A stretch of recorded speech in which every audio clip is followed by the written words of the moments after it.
Good morning, everyone. My name is Brianne White, and I'd like to thank you all for joining the Technical Safety BC Passenger Ropeways Fall Town Hall.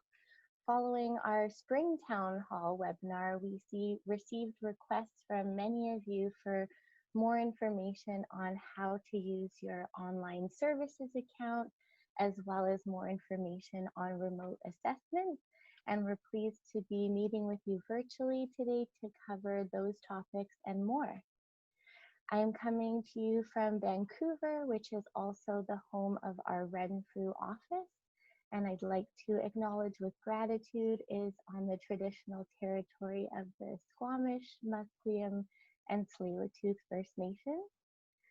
Throughout the webinar today, we encourage you to use the Q&A function at any time if you have questions for our speakers. And we'll use the chat function to report any technical issues. If you're having problems with audio visual, you'll put that in the chat function. At the very end of the webinar, you'll see a 2-minute survey pop up on your screen, and we encourage you to take a few moments to fill that out. We'll also be recording today's session. If you have colleagues who weren't able to attend, we'll be posting this on our website after the webinar. So, our agenda today, we're going to go over the online services account and then do a Q&A on that topic. And then we'll jump into remote assessment, risk management, some technical industry updates, and a second Q&A. You'll be hearing today from our team, Cam Sarine, Technical Leader, Carly King, Field Services Leader, and David Looney, Senior Safety Officer. And before we jump into the regularly scheduled agenda, I'm going to pass the mic over to Cam, who's going to say a few words about ropeway security.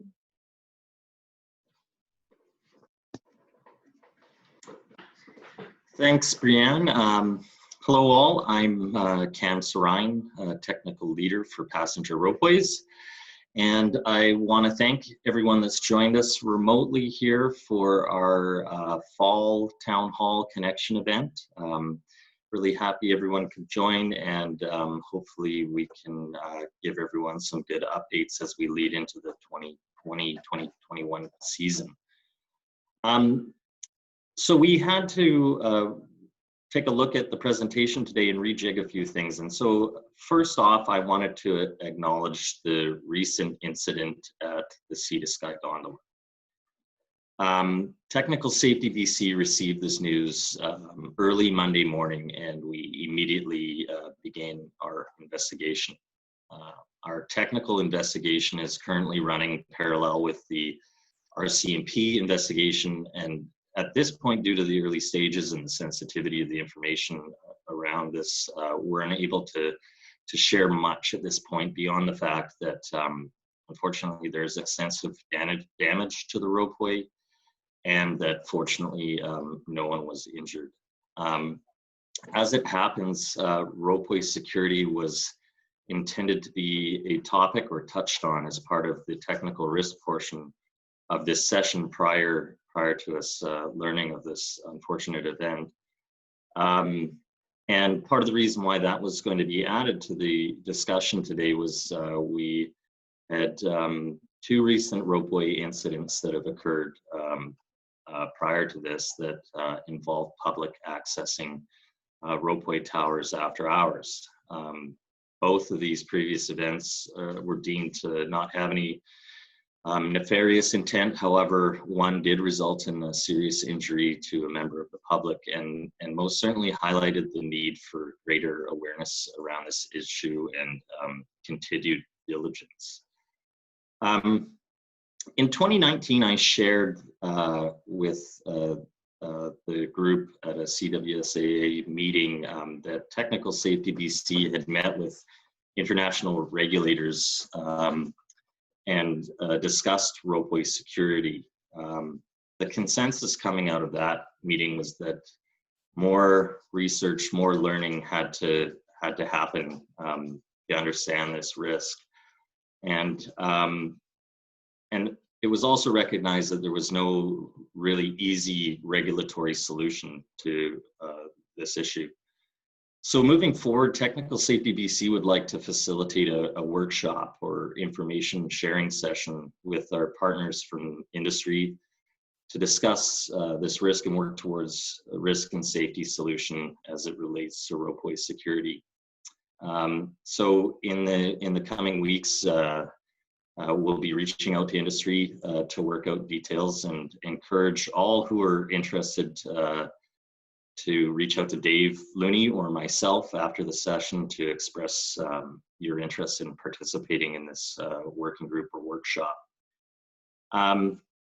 So in closing on this, I just want to remind industry to remain diligent with respect to ropeway access and security, and highlight the importance of our thorough pre-operational checks and inspections as we head into the 2020-2021 season. And we plan to be releasing some messaging relating to this on our website in the very near future. So please check in on that on our website. With that, I'd like to lead into our presentations that we had planned for today. At the last town hall in the late spring, early summer, we received some feedback on some of the content that we had provided. And we had touched on our online portal, and we received some feedback that a bit of a deeper dive into how to access the features of your online portal would be important and informative. So with that, without further ado, I'm going to hand it over to our Operations Field Services Leader, Carly Kang, to give you some insights on our online portal. Hi, everybody. I just wanted to show my face to say hi, put a face to the name. Just give me a second and I'll share my screen.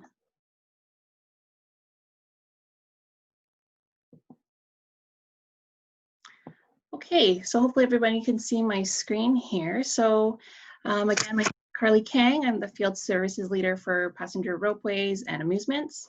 And today I'm going to go through with you the registration and navigation of our online services tool.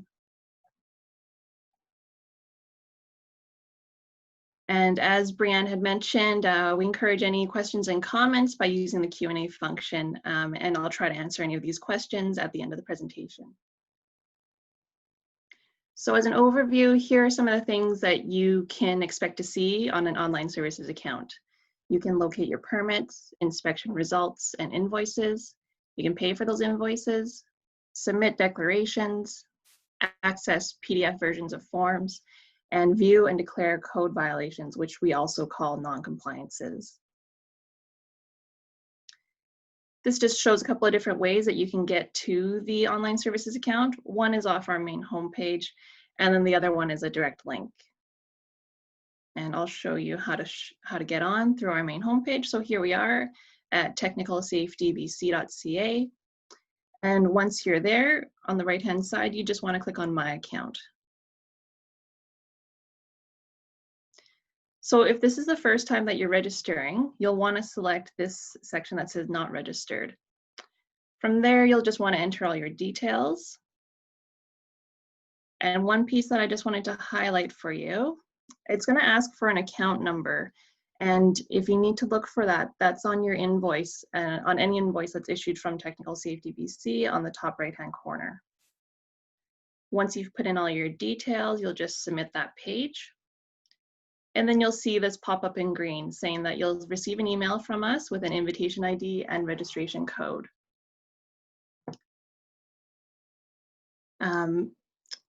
Currently, there's a 1-week turnaround time to receive these codes, and this is because there's a validation process required before we can grant access.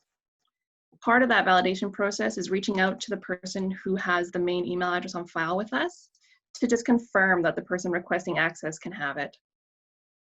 And if we notice that the primary email address we have on file is perhaps an unmonitored auto email or dedicated to a specific department, such as accounts receivable, We'll then email the person that actually requested the access with some validation questions. Sometimes if you know that you're going to have to grant various individuals access to the accounts, you can help expedite the process by emailing us at clientportal@technicalsafetybc.ca with the full names, email addresses, and account numbers for those that you wish to have access. And just on the last bullet point here, I just really want to highlight that you may have multiple accounts on file with us. One's going to be associated with your license, which links to installation and alteration permits. Your other account's going to be linked to operating permits. So I would suggest that you ask for access to both when needed. And if you're not sure which accounts you require access to, you can email us at that client portal email or at our passenger ropeways email, and we'll be happy to help you out. I know that some people have 2 accounts, 3 or more. So, you know, having access to all of them would just make it easier for you to be able to see everything associated with your company. So once the validation process is completed, this is what the email looks like that you'll receive from us. All you need to do is click the register button and provide the invitation ID and registration codes. Once this is all done, then you'll have access to the online services account. So here we are at the login page. You'll just enter your email address and password. And then once you actually log in, this is what you'll see. I'm going to refer to this as the dashboard. But before I go into the details of the actual dashboard, I just want to point out at the top right-hand corner, you see my name and the company name. This is an important highlight here because this is where you go to toggle between your multiple accounts. So if you clicked on that, if you click on your name and your company name, you'll see a drop down.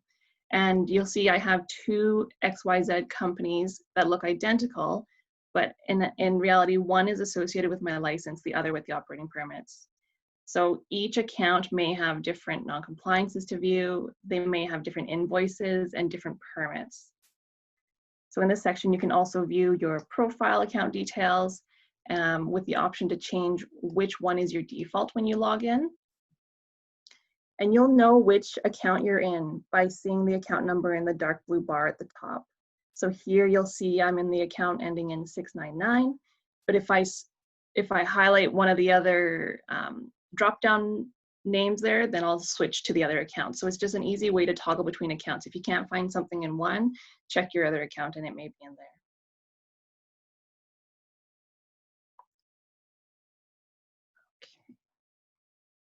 Okay, so now that I've shown how to toggle between the accounts, we can look at the actual dashboard. So you'll notice on the left-hand pane, there's different tabs that you can access in the blue text. The main section of the page shows information about permits, invoices, and code violations or non-compliances. If you click anything in blue text, it's going to trigger an action. So if I click on code violations, it's going to show all code violations associated with this company, whether they're overdue or not. However, if I click on one of the colored lines, like the past due line, it's only going to show those code violations that are overdue. So in this case, you'd only see the 3. The urgent noncompliances tab will show any noncompliances that are past their due date and require your attention. So you'll see when you click that, this is what you'd see. You'll see the permit number and some details, such as how many outstanding noncompliances are associated with that permit. In this case, it's 3. So from here, you have the option to submit a declaration, and this is where you would go to declare those noncompliances as corrected. So here we are at the declaration submission page. You'd have the option to either check off individual boxes related to a specific noncompliance, or you can select the box at the top and it will highlight everything related to that permit that's an outstanding noncompliance. However, just to note, if you select that box at the top, it's going to select all noncompliances that are overdue related to all inspections from that permit. So you may have your operating permit and it's had multiple inspections done on it with multiple noncompliances on different inspections. So you'll want to be careful when you're selecting which noncompliances you're wanting to correct. One thing that I found helpful is sorting using this inspection button here. If you click that inspection button, it's going to group all your inspections together, and that way you're not having to filter through everything that's been associated with that permit before. And so once you have selected the non-compliances that you wish to correct, you'll just hit the continue button. Then a validation page comes up just to make sure that your account and company information that you're declaring for is correct. And once you continue, it'll take you to this page. Now this page allows you to drag and drop or attach any files and photos. Now, if you have files that are too large to upload through the online services tool, please reach out to your safety officer to determine the best way to get those documents to them. And you'll also have to select this declaration piece before you can move on. So once you've uploaded all your photos that you need, you've declared that everything's correct, it's going to bring you to a final preview page. So this is what you'll want to just look through carefully, make sure you verified all the information. Once that's all good, you'll hit submit, and then you're done. So if a safety officer needs to follow up with you on that declaration, they'll contact you. But other than that, once you submit, then you're done on your end. So I'm just going to move through some of the other tabs on the left-hand side. The next one is code violations. So as opposed to the one that we were just looking at, which was urgent non-compliances, code violations is going to show you everything, those that have been resolved, declared, ones that are due, ones that aren't due yet. So if you look under the code violations section, you have the option to search. So you can search by permit number or address if you know that information. You can also sort by any of these columns in blue. So it'll put things in numeric or alphabetical order for you. If you need to see more information about your permit, just click on the plus button and that will expand the piece. And the next slide, I'll show you what that looks like when you expand. Okay, so I've expanded the permit here. And you'll notice that it shows more details. So it's going to show you the code reference, a brief description of the non-compliance, the inspection number, due date, and the status. And similar to how we made a declaration before, you can do the same thing using the submit declaration button. And that'll take you through the same process of declaring which non-compliances you want to correct and so forth. Okay, moving down, we're at the permits tab now. So here is where you can view all permits related to this account, whether they're installation or operating permits. You have the option to use a search function again, the sort options, and an export function. And again, anything in blue text is clickable and will trigger an action. So as an example, if I click on the permit number, it's going to bring me to a permit details page. So here we are at the permit details page. So it just gives a good overview of your permit details, any attachments related to the permit, a history of inspections and invoices on the right-hand side. You can notice all those. So this just gives a good overview picture of everything. And then just as a reminder, again, anything in blue is clickable and will either expand, collapse, sort, or bring you to a new page. So I've just highlighted that for you here. Okay, so just for the next set of tabs, just a few things to note. The Apply for Permits tab, it's not yet available through the online services tool for passenger ropeways. So for the time being, any applications or forms should be completed on our PDF versions and sent to passenger ropeways at technicalsafetybc.ca for now. The Invoices tab will show everything that you have pending payment, and it allows you to make payment directly through the tool using a credit card or debit card. The next tab is Contractor Licenses. So this is going to show any licenses that you have, including the status. And if you notice that it's expired, here's where you want to go to renew that license and pay for it. And just as a reminder, license renewals are also emailed to the primary email address we have on file. The next tab is certifications. This is for individual certification holders, so you probably won't have to use this one. And then the next one is the Units tab. The Units tab is really useful if you're used to referring to a specific unit number instead of a permit number or inspection number. So I'll just show you that one really quick here to see what the difference is. So you can see everything looks sort of similar. You have the same search and sort functions. The only difference with this one is that you have the ability to view the unit number and sort by unit number. I know for myself and the safety officers, we often refer to the unit numbers, and you may as well. So the Units tab might be where you end up going more often. All right, we've just got a handful more tabs to go through now. The next one is Report an Incident Hazard. So you have the ability here to complete an online fillable form if there's an incident or hazard, and it is not linked to your online services account. So you could make the report through here and remain anonymous or provide different contact details if needed. The Forms tab is going to bring you to a list of PDF forms that may be of use to you. The Safety Profile page gives an overview of assessments in BC and general information about the safety system. The Learning Center will actually pop up a new window and allow you to log in. So the Learning Center is where you go to access any of our courses and see your course completions. And I'll go through the Learning Center in a bit more detail in just a minute. And just the last piece here is our support page. So this will provide you with some common FAQs related to the online services tool. There's an online services video, so like a learner's video, and our contact information. There's also a fillable online form there if you need to contact us. And so as I mentioned, I'll just go through the Learning Center piece with you quickly. And just to clarify, so everything that I've just gone through with you right now, that was for the online services tool. So that's where you go when you want to see your permits, inspections, invoices, you know, declare any non-compliances as corrected. That's where you go, the online services tool. This Learning Center is where you go when you want to access courses that we offer. And the registration and login information is not linked to our online services tool. So you'll have to register accounts for both. So similar to how we went to the login for your online services tool, you know, you go to our main homepage, and instead of going to My Account on the right-hand side, to get to the Learning Center, you just want to click on Products and then Learning.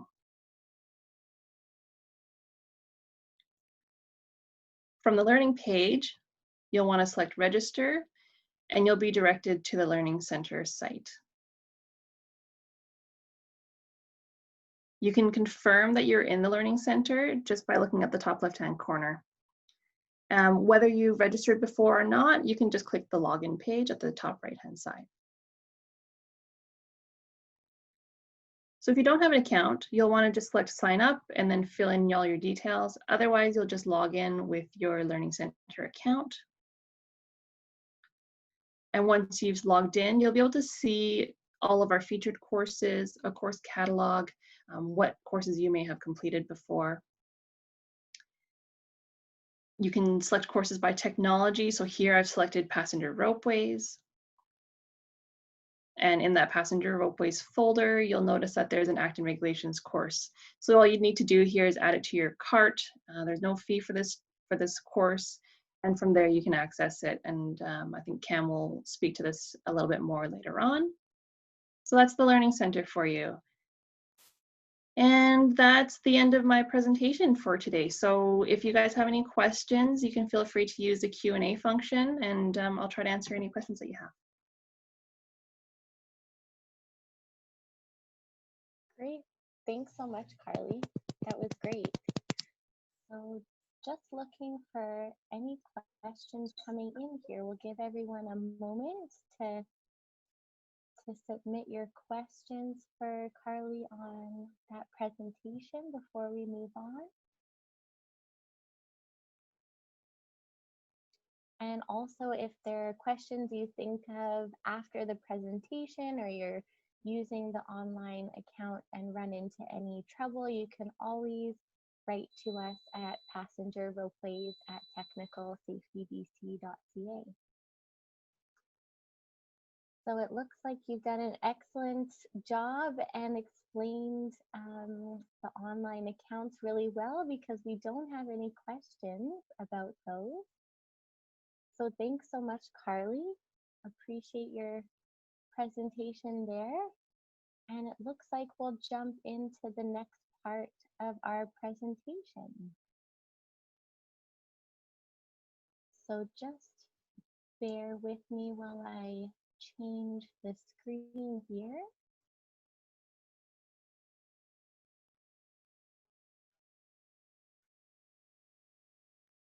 And I'm just gonna skip through the slides that Carly went through so we can jump into Dave Looney's presentation on remote assessment.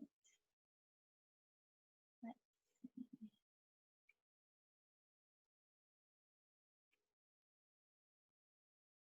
There we go. So Dave, feel free. Oh, you're on the screen there. Perfect. I'll hand it over. Thanks, Brianne. Dave Looney here, just coming to you from the Comox office on smoky Vancouver Island. At our last meeting in June, I received a couple comments about the hat I'm wearing.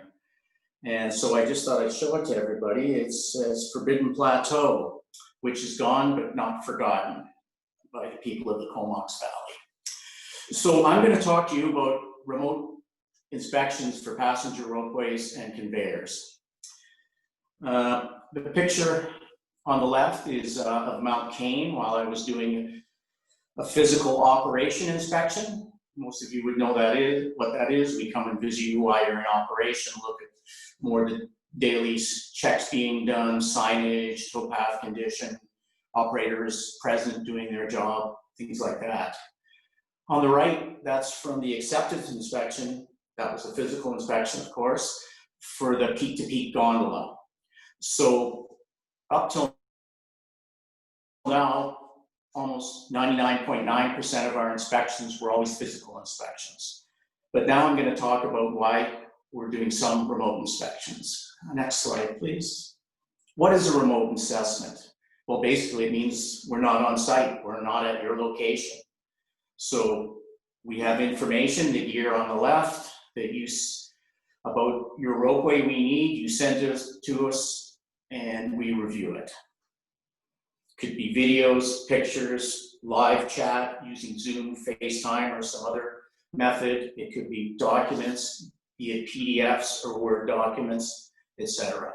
Next slide. Why remote inspections? Well, it's because of COVID-19.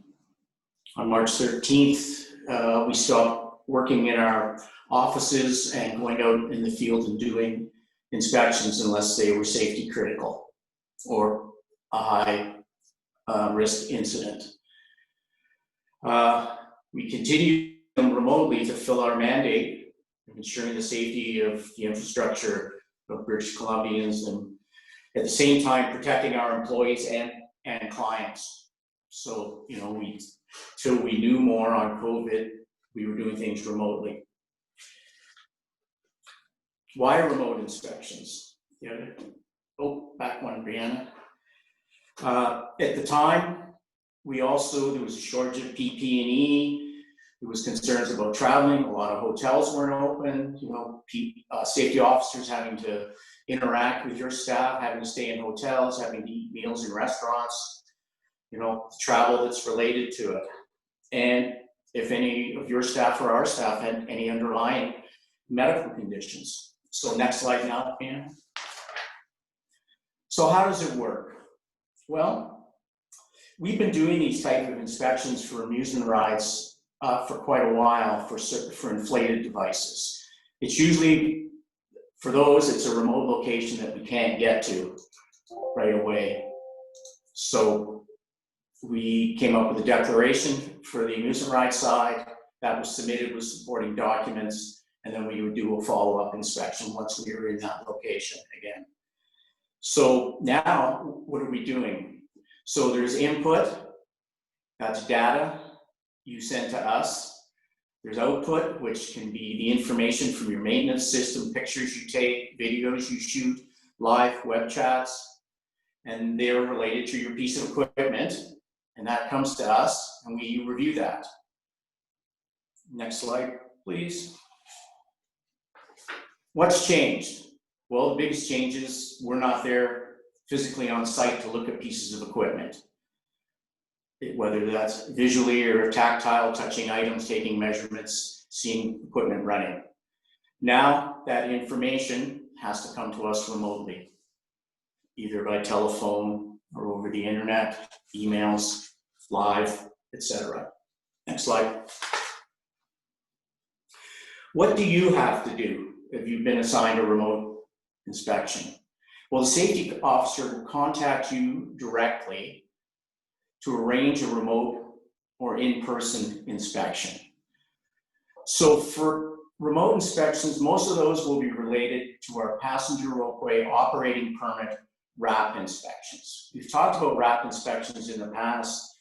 We use an algorithm to create to rate every ropeway or conveyor in the province. That gives us a number. We set a threshold number, and anything that's above that threshold gets assigned a RAP inspection for that operating season. Traditionally, we do between 65 and 80 of those a year, which is about 1/3 of all the operating ropeways. So this year, I believe there was 67 RAP inspections created by our system. So you'll be contacted by the safety officer, and based on his knowledge and experience, he'll decide whether it's going to be a remote RAP inspection or if it will be done in person. So next slide, please. So every ropeway has to submit a declaration. We've had that for a couple of years now. They're online. People out there should be familiar with those. So that hasn't changed. For every unit, you still have to put a declaration in. But if you have a remote assessment related to a unit, in addition to the declaration, you're going to be asked to submit evidence in support of that declaration because we're not coming on site. So this is just a small screenshot of an evidence table for an above surface ropeway remote inspection. The way we set it up is on the left, it has the line number from the declaration and the description of that line. And then on the right, it says what's required. So right at the top line, it says line 13, manual evacuation, training and practice completed. And for items you'd be asked to submit, it would say date of the last manual evacuation training and a list of the staff that took that training. You know, the next one says line 17, date of last load test. We would ask you to submit a copy of the last 5-year load test. It's possible you might have submitted these before, but we're treating this as a fresh start because we're not on scene. We have 4 of these evidence tables for above surface ropeways, surface ropeways, rope tows, that would be wire or fiber, and passenger conveyors. Next slide, please. How long does it take to complete? We did a test remote RAP inspection back in August with a client. That was of a detachable 6-passenger chairlift. For the safety officer, he figured approximately 15 hours of his time took him by communications, emails back and forth, follow-up, and reviewing all the items that were submitted, and then putting those items into our data system so they're there for the history of the unit. For the contractor, they had an approximate number. It was a little hard to say for sure what it was, but a traditional inspection of a 6-passenger ropeway, detachable one, would probably take close to a day, depending on the length, location on the mountain, etc. And as a minimum, you would be supplying 3 people. So that would be anywhere between 24 and 30 hours of your time. And then after that, there would be follow-up where we might review documents, ask you to show us reports in the office, perhaps send us more stuff. You'd be issued a COI, you would have to follow up on that COI. So that office time, you know, could be anywhere from an hour to multiple hours. So, you know, we can't say for sure how much time it's going to take. This is all new for us, but we're there to work with you. Next slide, please. New installations or alterations. In the past, for minor alterations, because of scheduling conflicts in the fall, multiple inspections that needed to be required, and low risk, we have done some remote assessments for minor alteration permits, where you're asked to submit the documentations, pictures, videos, evidence like that. I did one last year on a detachable conduit that had a minor alteration done. It just because of scheduling conflicts, we couldn't get a safety officer there on a specific date the contractor needed so they could open for the season. But we did do a follow-up in-person inspection to that. For the most part, we're going to try and do all new installation and alteration inspections physically this year. You're reminded that items that need to be submitted for a new or altered remote inspection will depend on the type of device, and Annex A of the CSA Z9814 has a list of the items that need to be submitted in support of a new or altered ropeway. This year, the number of alteration and new installation permits is down significantly because of the pandemic. Next slide, please. Limitations. Well, every remote inspection will have its limitations. We probably wouldn't find this example inside a panel at a remote inspection because I would probably think you wouldn't send us a picture of this. You would fix the problem before sending us a picture of that. We asked for a picture of the inside of an electrical cabinet or a safety system cabinet. So there is limitations, you know, there might be more emails back and forth. We might get some info from you. It's not clear enough. We'll ask for some more. So this year is going to be a learning experience, but we're there to work with you and ensure that when we do a remote inspection, that we're satisfying our needs, getting the information you need, and we're working with you to ensure that it's not a huge burden or cost to complete the remote inspection. And that's all I have for now, and I'll turn it back to Brianne. Thanks so much, Dave. That's great. So we're going to move on to Cam's presentation around safety system risk management. Great, thanks, Brianne. Thanks, Dave. This part of the presentation was crafted before the incident of the Sea to Sky gondola. And even before that, we felt it was relevant to touch on Technical Safety BC's approach to technical safety risk in BC. And that will lead us into a bit of a discussion about current emerging technical safety risks that we wanted to make everyone aware of. So to give a really high-level overview of our approach to safety system risk is what I'm about to attempt. So our approach to technical safety risk is to reduce safety hazard and risk exposure in the province through focus on high hazard and high technical risk. And if you look to the pictographs there, we do that by method of scanning and identifying high risks and high technical risks. The next on the diagram is to research and analyze and assess and plan. And the third symbol there is meant to represent us putting into place mitigation approaches. And the last would be monitoring the effectiveness of whatever treatment or intervention that we put in place. Next slide. So the first piece was scanning and identification of high technical risk. And we do this through several different means, but some of the ways that we identify technical risks are through empirical data, which would be assessment data, incident data we receive, hazard notifications that come in through our notification system, industry involvement insights, which we gather at industry meetings such as the Canada West Ski Area conferences and otherwise. We attend chief inspectors meetings where we share information and gather insights, and we also participate in code meetings. We also speak quite often with our fellow authorities having a jurisdiction in other provinces, and we are able to identify risks that are seen in other parts of the country.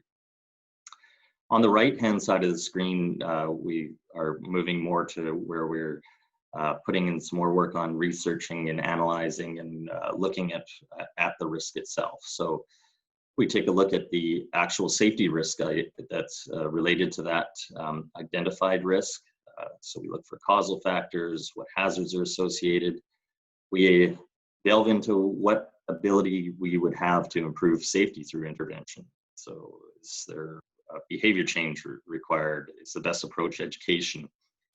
And then we look at the impact on industry. What were the timelines for an intervention? Is there a cost associated with risk treatment?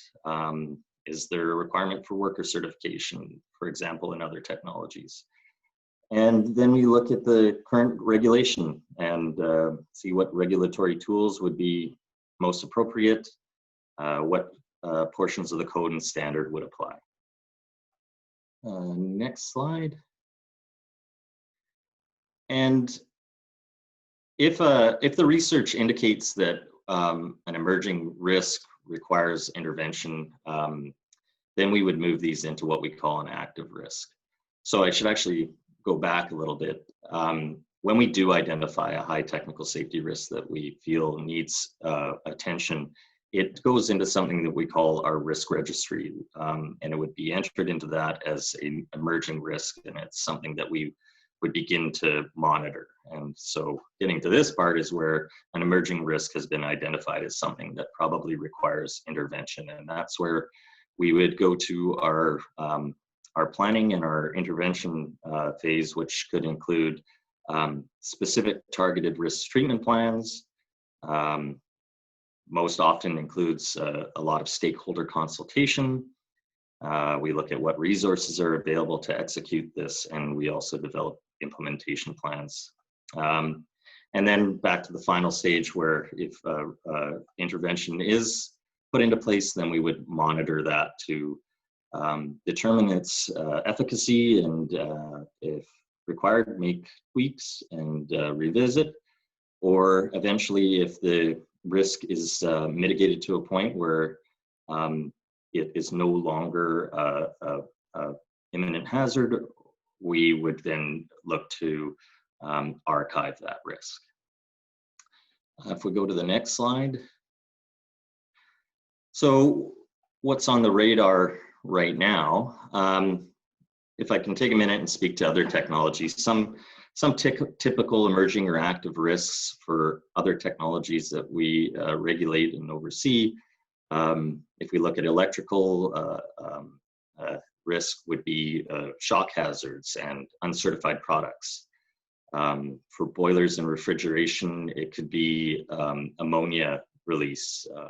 And for gas, it could be risks around carbon monoxide and whatnot. But for passenger ropeways, and these are just a couple that we thought we would highlight here, we've got falls from carriers. And this is a risk that's inherent to every ropeway, above surface ropeway. And we have seen that interventions do have an effect in the past. You know, an ancient intervention would be the requirement for restraint devices on chairs, and more recent approach was outreach and education, where we partnered with the DARSA, TSSA, CWSAA in the production and distribution of chairlift riding safety posters, for an example. Next slide. Wind events is something has been added to our risk registry as an emerging risk. We gathered some information at the 2019 ITAB International Ropeway Regulators Conference that was largely focused on climate change, but also spoke to the effects of climate change on weather. And many of the delegates, namely China, Austria, France, came to the table with some really compelling evidence to support this dramatic increase in kind of freak wind events, but also had examples of some pretty dramatic incidents that occurred because of that.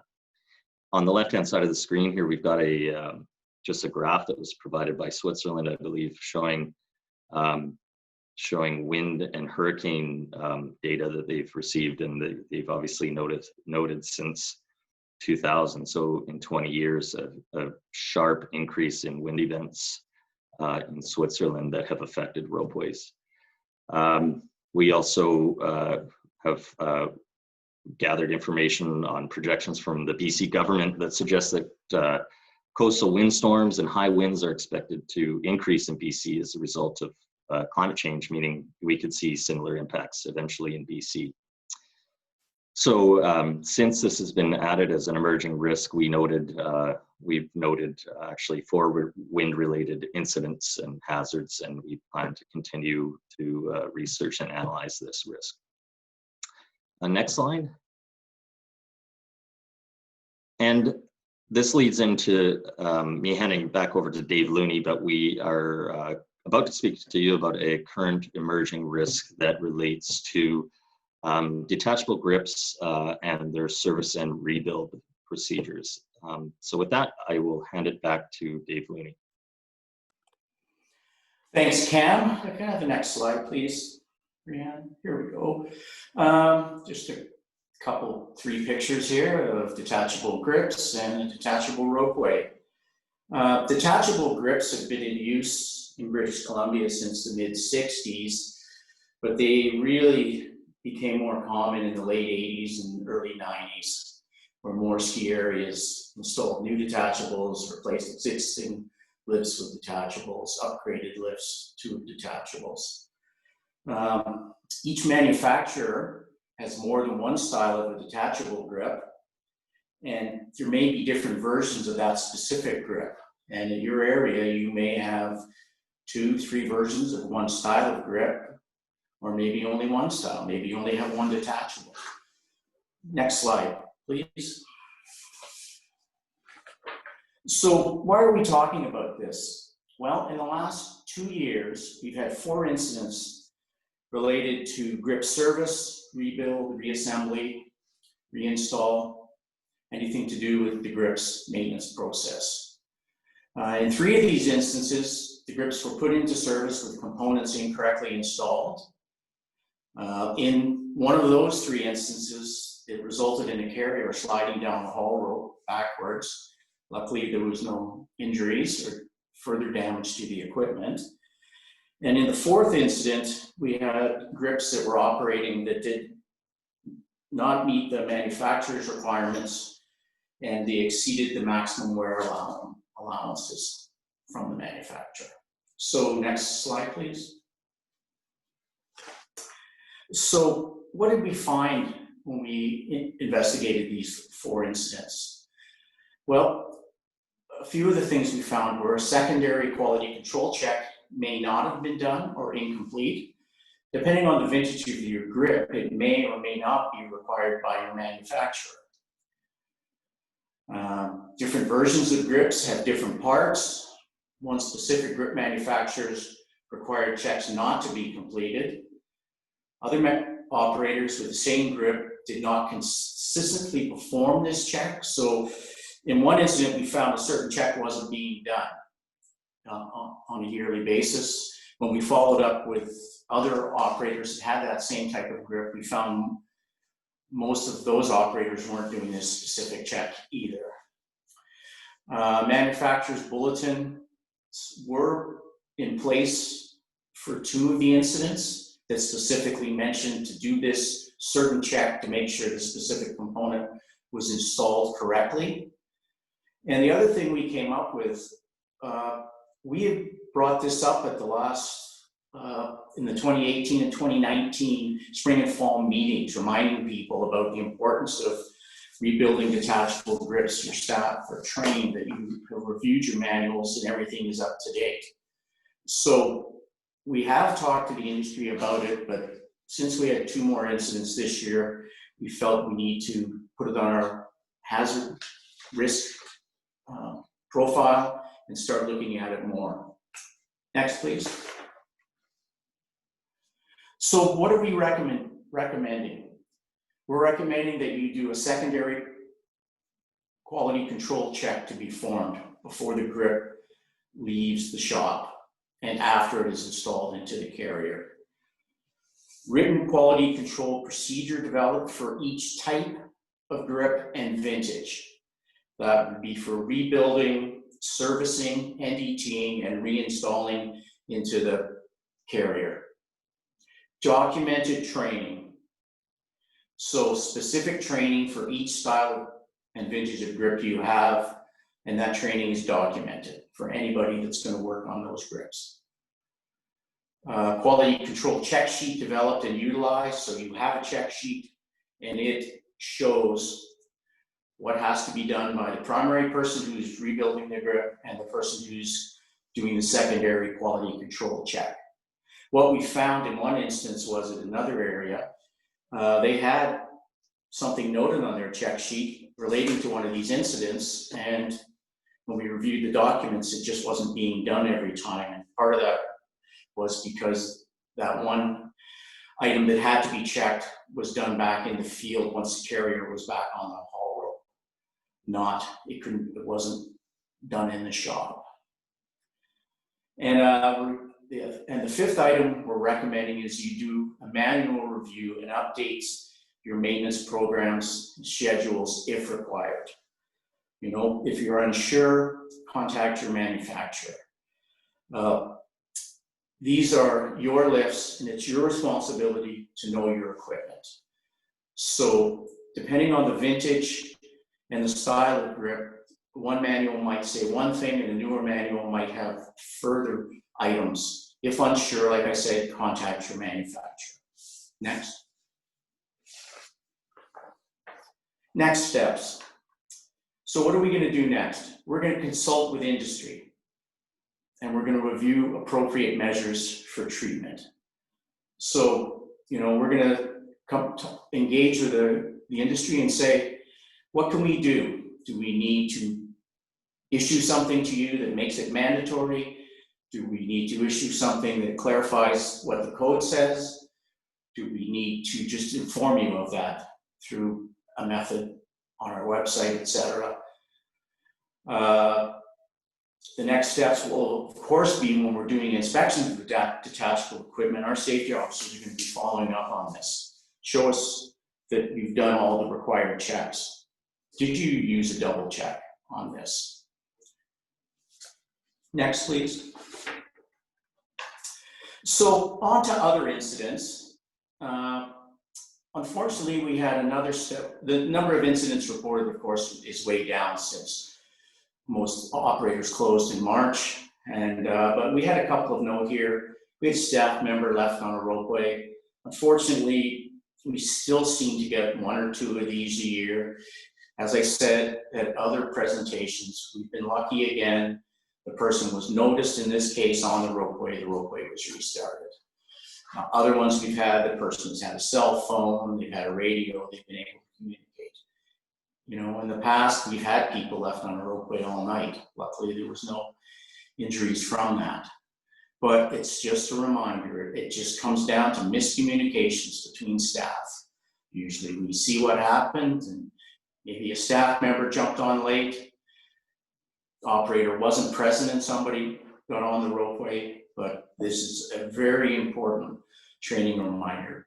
I'm very concerned that we could have one of these happen again and it could lead to something serious. Someone gets left on and maybe they decide to try and jump off the ropeway and they get injured.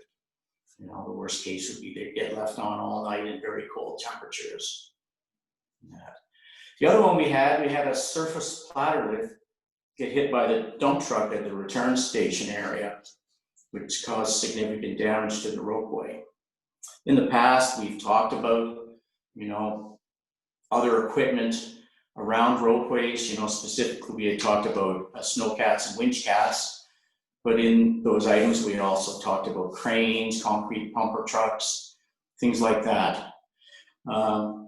You know, you need, if you're going to have traffic going under the ropeway, you need to, and there's a clearance issue, it should be identified there's a clearance issue with signage. Do you need to close a specific road so nobody can drive on that road, or only trained people that have had training for driving on your mountain can go on that road? If you've got a new company going up your mountain with, say, a dump truck or a crane or something, do they need to go through specific training before you let them on the mountain, or do they need to be escorted by one of your people to ensure they stay to the route they're supposed to be on? And if there's any issues with clearances on ropeways, you know, maybe there isn't normally, but something's been lowered to do a splice or something like that. You know, the worst case could be that a vehicle hits a lift while your crew's out on line doing line service. The cable's up in the air, something happens, a reaction, people get injured, or hitting an actual operating ropeway with the public on it. So just a reminder again, these are things you have to think about. Next, please. Compliance and enforcement. We issued one compliance order so far this year, and we're in the process of reviewing and possibly issuing another one. Both of these related to maintenance training, maintenance items that led to incidents or failed inspections with a high hazard risk at that inspection. They talked about the contractor increasing the knowledge and training of their staff, documentation of that training, and documentation of work being completed, and retraining. So when if someone's new and they come back or something changes, you need to retrain your staff. You know, the Z98 in sections 12 and 13 talks about training of your staff. So unfortunately, we also issued a compliance order about 5 years ago that related to this same topic. So, you know, it's not something new. We don't issue compliance orders lightly, but it is something we do use when required. Next, please. Ropeway trainer. So I've talked about this one before, and I just want to remind people, this is a screenshot from our website. And you have to, your lift operators and attendants have to be trained by a person who has been issued a certification from Technical Safety BC to be a passenger ropeway trainer. And the steps for that are: you successfully complete the Lift 150 course, you apply for a certificate of qualification, and on that application you select what types of ropeways you want to be certified for. We have a wide range from just being certified for rope tows all the way up to a Class A certification that allows you to train operators for every type of ropeway, including reversibles. You provide documentation in support of your application with your work experience and the specific types of ropeways you've worked on, been experienced with. We're not going to issue a certification to train ropeway operators for reversibles if you've never worked on a reversible. You need to include an official transcript from Selkirk College, and it just gives the other items here that are required on our website. On all the declarations that you're required to submit every year, line 2 asks for the name of the person who holds this certification and their certification number. This is a reminder to you. What we find a lot is people complete the course and they think they're allowed to train now. But once you've completed the course, you still have to follow the other steps to be issued a certification. The other thing is your certification can be updated over time. If you gain more experience and maybe you were in an area where you had a certification for training on surface lifts and fixed grip chair lifts, and you've gone somewhere else now and got experience, you might want to upgrade your certification level to include detachable ropeways or reversibles. Or maybe you just had wire rope tows and now you've got experience on surface lifts and you want to get your certification to recognize that. I think that's the last slide, but I just have one thing to say. Oh no, just one more slide. Can you go to the next one? Yeah. Online acts and regulation course. In 2017 and 2018 in Lake Louise, we met with the BC ropeway industry to see what we could do to improve the knowledge and skills of the people that maintain and operate ropeways. And a lot of people that are on this call right now were at that meeting. Cam and I from Technical Safety BC with other people, and a lot of the people I know that are listening from the ropeway industry. At that time, part of our plan that we came together with the ropeway industry to put in place was that we would look at updating the lift courses, 151 to 152, that we would support that. And we have done that.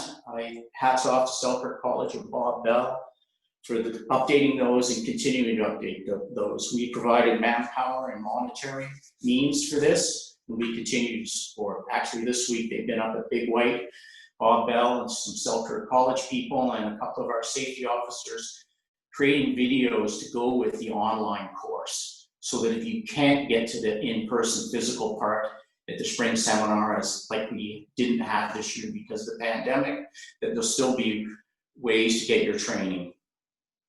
One of the other items we talked about was declarations like they do in other jurisdictions. We said we would come up with those and implement them, and we've made them mandatory the last couple of years. So that's another commitment we work with the ropeway industry on and we put into place.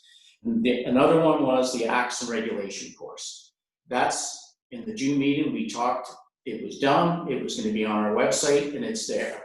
So I strongly encourage everybody out there to take this course. It was something you requested at those meetings in Lake Louise. We built the course. We think it's a good course, and we think it gives you the knowledge you need to have. It's just not for managers and supervisors. You know, you could have your mechanics take it, lift supervisors, etc. It's just there for everybody.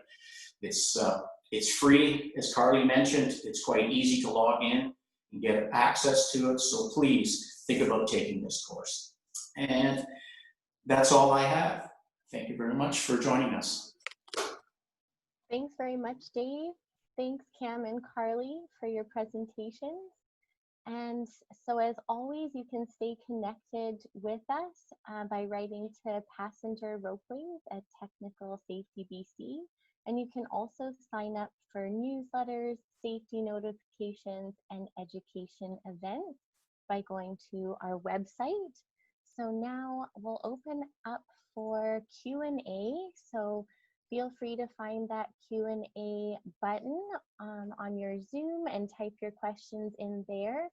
And we just got a question coming in that asks, will we make the presentation available to all participants after the session?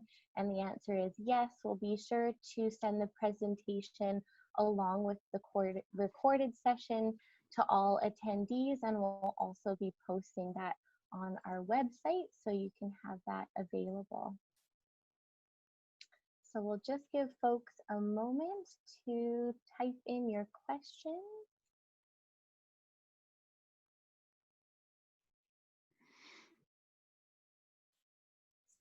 Hi, Brianne. Could I just say something on that question that Christopher had out there? Absolutely.